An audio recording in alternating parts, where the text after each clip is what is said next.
Nesse vídeo eu quero falar um pouco sobre um livro que eu li, a continuação, na verdade, né, da trilogia do Povo do Ar, que é o livro The Queen of Nothing, da Holly Black, em português, A Rainha do Nada. Então vamos pro vídeo. Certo, o livro começa assim: a Judy tá exilada. Ela tá exilada no mundo dos humanos, muito irritada, muito chateada com a situação. Ela foi exilada pelo Cardan por ter matado o Balekin. Ela tá vivendo no mundo dos humanos, ela tem que ajudar a pagar o aluguel com a Vivi e o Oak também, né? Ela faz alguns serviços para uns féricos que moram lá no mundo dos humanos para conseguir a grana, para pagar o aluguel, para custear, enfim, o apartamento deles lá. Numa dessas situações em que ela voltou de um serviço, ela reencontra a Judy tá no apartamento lá. E é bem revoltante, na verdade, né, encontrar ela lá, porque ela traiu a Judy e a princípio ela não queria conversar com a Tarim. A Judy ficou resistente, né, em receber a Tarim no apartamento. Só que a Tarim acaba falando que o Loki tá morto e que ela tá grávida do Loki. E ela também fala que ela matou o Loki.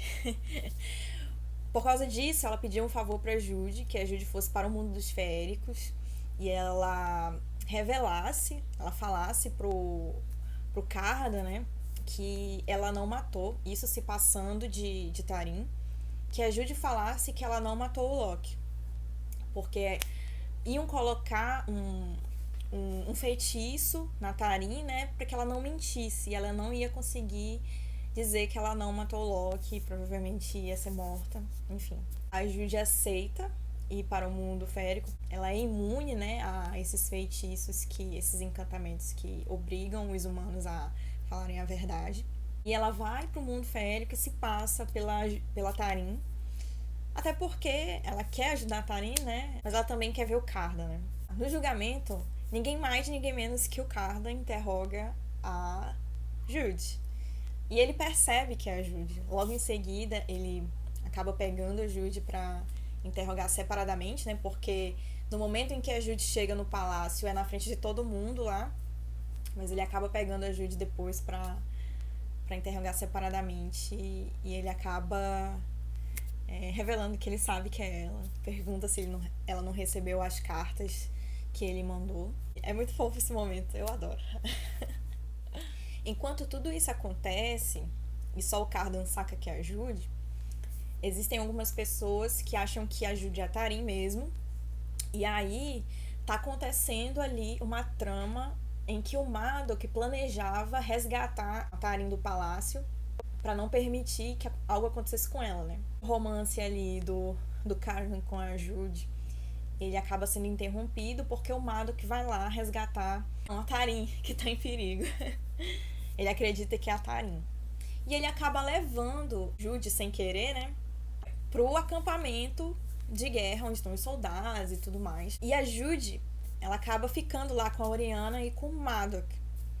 E ela acaba descobrindo os planos, acaba descobrindo as estratégias do Madok, várias informações, né, que pode ser útil para ela barganhar com o Cardan, para ela poder voltar para o mundo feérico em troca dela salvar o trono, a coroa que o Madok quer tomar. O Madok está disposto ali a entrar em guerra com o rei de Elfame pela coroa. Só que o Madok acaba descobrindo a Tarim, que ele acha que é a Tarim, na verdade é a Judy.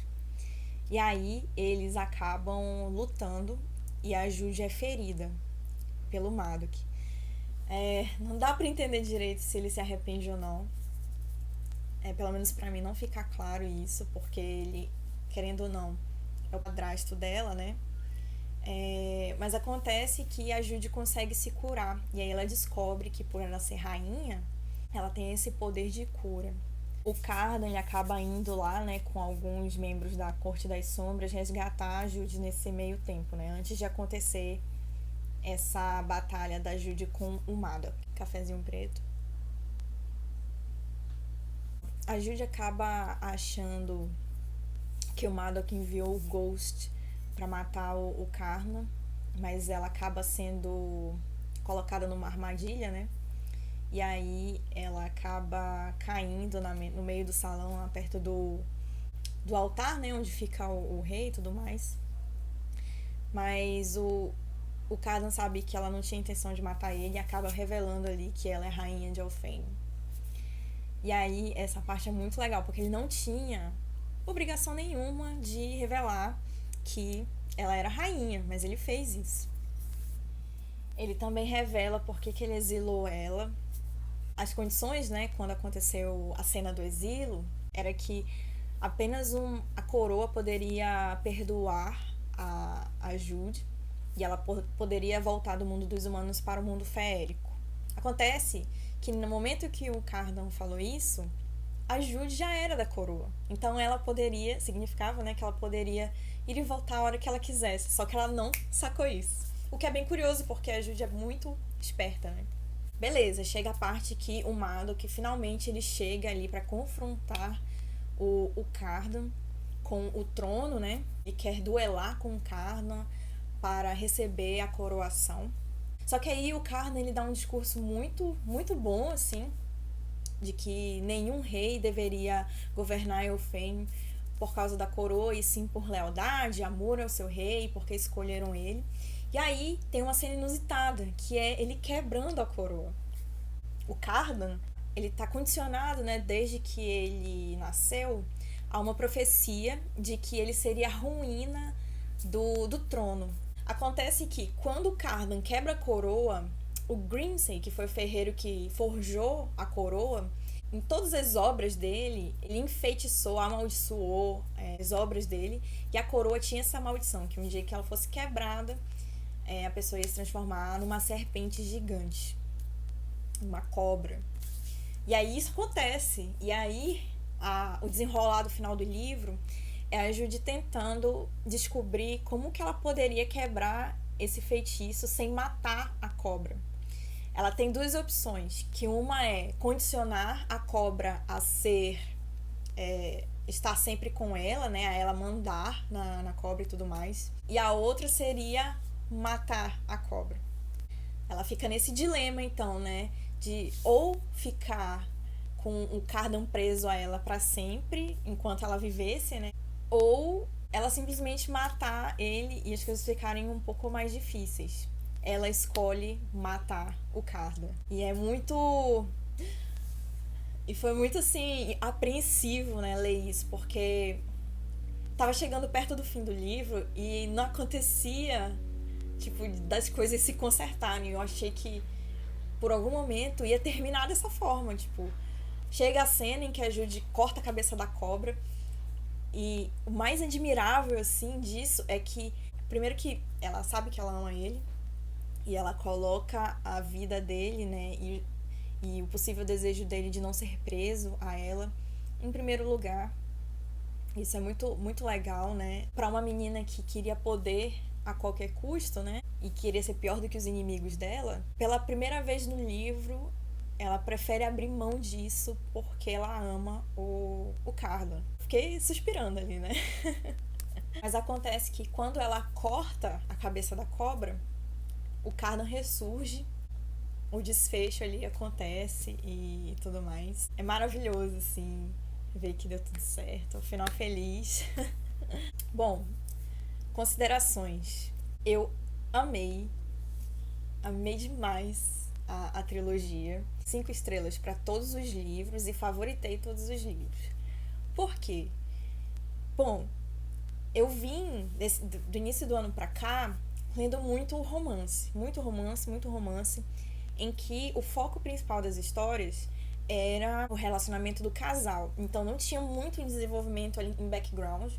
E eu meio que caí de paraquedas por uma indicação de uma amiga gringa, o livro The Cruel Prince. Aí eu descobri que tinha mais livros e eu fui lendo. Então esse foi meu primeiro contato de todos com um livro de fantasia e que é de fadas. Quando eu comecei a ler O Príncipe Cruel, eu achava que ia ser uma história um pouco infantil. Pela questão das fadas, eu não sei porquê, eu acho que porque eu meio que associava com Peter Pan e tudo mais. Meio, assim, nada a ver, né? Mas, assim, foi muito diferente, porque a história em si, ela não é focada no relacionamento do Cardan e da Jude.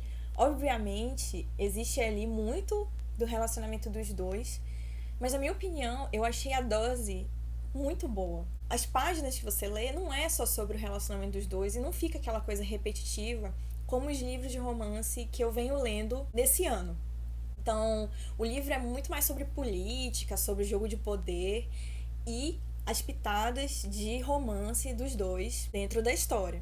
Então, em The Queen of Nothing, eu achei as cenas do Carden e da Jude nem de mais nem de menos. Eu achei que foi na quantidade ideal a aparição dos dois. Cafezinho. E não ficou cansativo ficar só no relacionamento dos dois. Eu fiquei tão interessada na história política quanto eu fiquei interessada no relacionamento dos dois. É óbvio que eu, sempre torcia pra ter uma cena dos dois. E eu acho que pela autora fazer isso comigo, de eu querer um pouco mais e um pouco mais de aparição dos dois ali, eu gosto disso e isso me fez dar as 5 estrelas. Depois que eu não conhecia o mundo férico, eu vi em alguns reviews que para algumas pessoas não era novidade, né? Esse mundo, esse universo das fadas e tudo mais. Pra mim foi novidade, então por isso eu fiquei muito imersa na história. E esse foi o meu contexto, por isso que eu dei 5 estrelas para todos os livros e favoritei todos os livros. Pretendo reler essa história daqui a uns anos pra ver, assim, eu vou estar mudada, né? Talvez eu não goste tanto no futuro, mas não sei, eu acho difícil. Mas fica o registro aí no vídeo, vamos ver o que vai acontecer. Outra coisa que eu tô... Nossa, eu tô obcecada por notícias que indiquem que vai ser adaptado para um filme ou para uma série. Existem muitas etapas para um livro virar um filme. Inclusive, existe uma descrição, um resumo do resumo no FAQ da Holly Black sobre isso. E a gente só sabe que a Universal Pictures, se eu não me engano, comprou os direitos de produzir o filme. Só que, assim, tem muitas etapas, tá muito cru tudo, a gente quase não vê nenhuma notícia sobre isso. Precisa de investimento, né? Capturar recursos e tudo mais. Precisa escrever roteiro, enfim. Muita coisa acontece antes de um filme começar. Então, assim, tô tentando não criar expectativas, mas eu queria muito saber, personagens interpretados por pessoas. Eu fiquei, assim, milhares e milhares de horas pesquisando as artes que os fãs fazem, que são muito lindas, são maravilhosas. E imaginando como seria o Carna, como seria a Jude. Tem vários vídeos produzidos por fãs no YouTube, tem vários artistas publicando imagens no Instagram, no Pinterest. Então, assim, é um universo que você fica imerso. Eu tô com um pouco de ressaca literária depois de ter lido esse livro. Ele já terminei faz uns 10 dias. Então, eu não tô muito querendo ler outra coisa. Eu ainda tô... Minha cabeça ainda tá nessa história, assim. Então, assim, vocês podem imaginar por que eu dei e favoritei os livros, né? Porque eu dei 5 estrelas e favoritei os livros. Outra coisa também, eu li todos os livros no Kindle. Eu li o primeiro em português e os 2 últimos em inglês. Mas, assim, a Holly Black publicou recentemente um 4º livro sobre essa história em português. Como o rei de Alfene aprendeu a odiar histórias. E, assim, eu tô doida pra comprar o livro, porque tem as ilustrações lá. E eu quero ver as ilustrações. O livro é lindo, a capa é linda. Mas eu tô louca pra ler esse livro. Pessoal, tô aparecendo aqui com cabelo diferente. Eu tinha esquecido de gravar a parte final do vídeo. E aí, quando eu lembrei, já era noite. E aí a luz ia ficar ruim e tudo mais. Eu tô usando a luz da janela aqui pra gravar. Passando aqui pra dizer que eu vou deixar o meu link do Scooby, caso vocês queiram acompanhar as minhas leituras. E muito obrigada por terem assistido até aqui. Tchau, tchau.